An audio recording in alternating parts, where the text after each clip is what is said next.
Wait, so the platforms knew 40% of emoji-based communication was being misread by the recipient, and they built systems around it anyway? Yeah, and those systems made everything measurably worse. Here's what the data shows when you follow the emoji story past the Saskatchewan farmer and the 15 people in California. The platforms didn't set out to break context. They set out to optimize engagement. Those two things turned out to be the same operation. Meta's internal research, the leaked 2021 documents, confirmed that emoji in posts drive a 47% engagement increase over text-only content. Instagram's algorithm documentation, same period, shows face emoji specifically tagged as high retention signals. The algo doesn't interpret them. It doesn't need to. It just knows that when a human eye hits a yellow circle, the scroll slows down. So the recommendation systems learned to favor emoji, and creators learned that the recommendation systems favored emoji. And then the platforms noticed something else. Too many emoji correlate with spam. Twitter's algorithm, the 2023 source code leak, documented this specifically, applies a 1.3x reach multiplier for emoji presence, but 3 or more emoji triggers a 1.1x multiplier instead, a reduction. The code comments say it plainly. Excessive emoji correlates with spam patterns. So the system says, use emoji, reach goes up. Use more emoji, reach goes down. The exact threshold shifts quarterly. The platform doesn't publish it. Creators run their own informal A/B tests, compare notes and Discord servers, arrive at rough consensus estimates that become outdated within weeks. This is the pixel toll. You pay it in reach. The rate is unpublished. The meter is running regardless. Instagram's internal content guidelines, leaked 2023, take this further. The eggplant emoji, approved by Unicode in 2010 for aubergine, standard food category, is now flagged when it appears alongside certain hand gesture emoji. The peach emoji, same class, approved as fruit, repurposed culturally by 2016, now triggers moderation review when specific combinations appear in proximity. The algorithm is not reading intent, it's parsing symbolic combinations against a pattern library, a library that was built reactively after users had already invented the language, which is where the architecture problem becomes visible.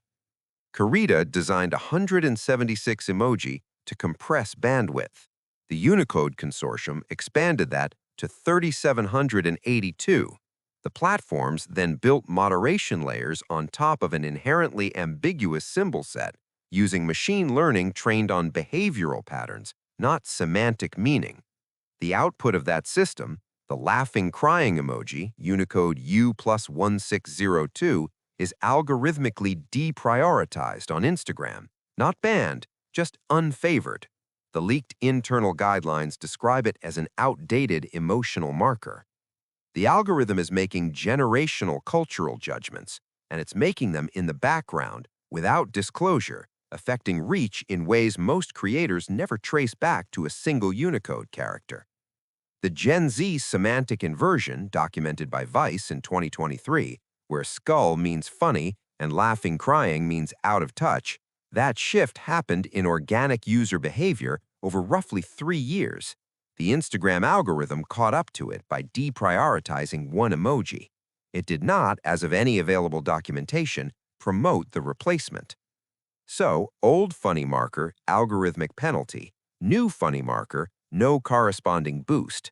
The platform lagged the culture and built the lag into its recommendation system.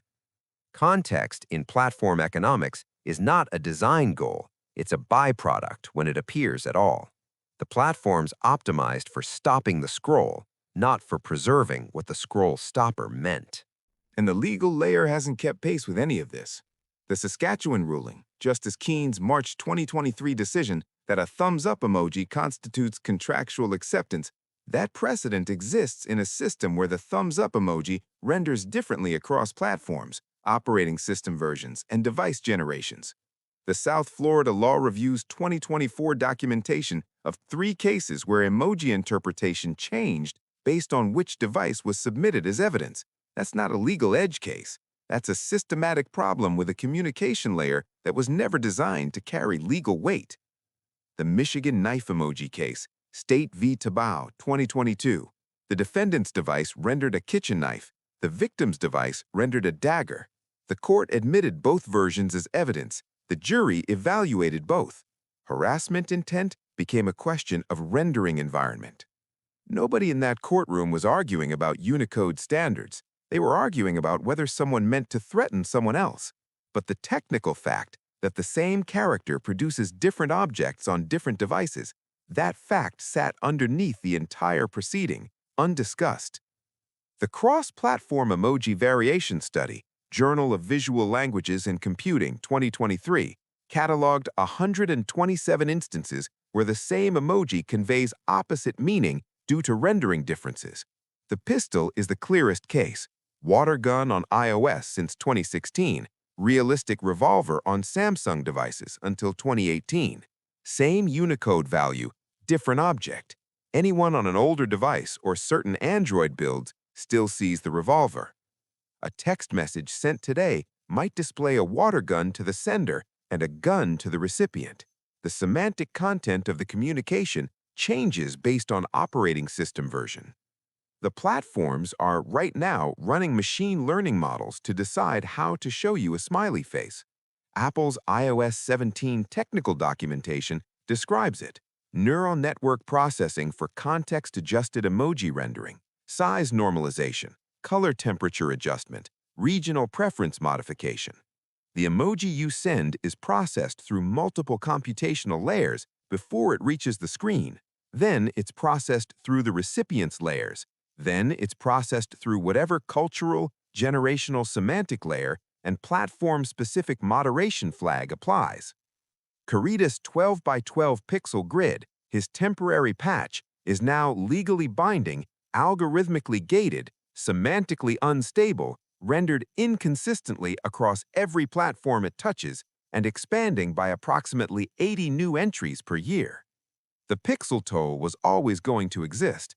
When a symbol becomes infrastructure, when it moves from auxiliary communication tool to legally binding digital signature to algorithmic engagement signal to moderation trigger, the cost of sending that symbol starts to compound in ways the sender doesn't see.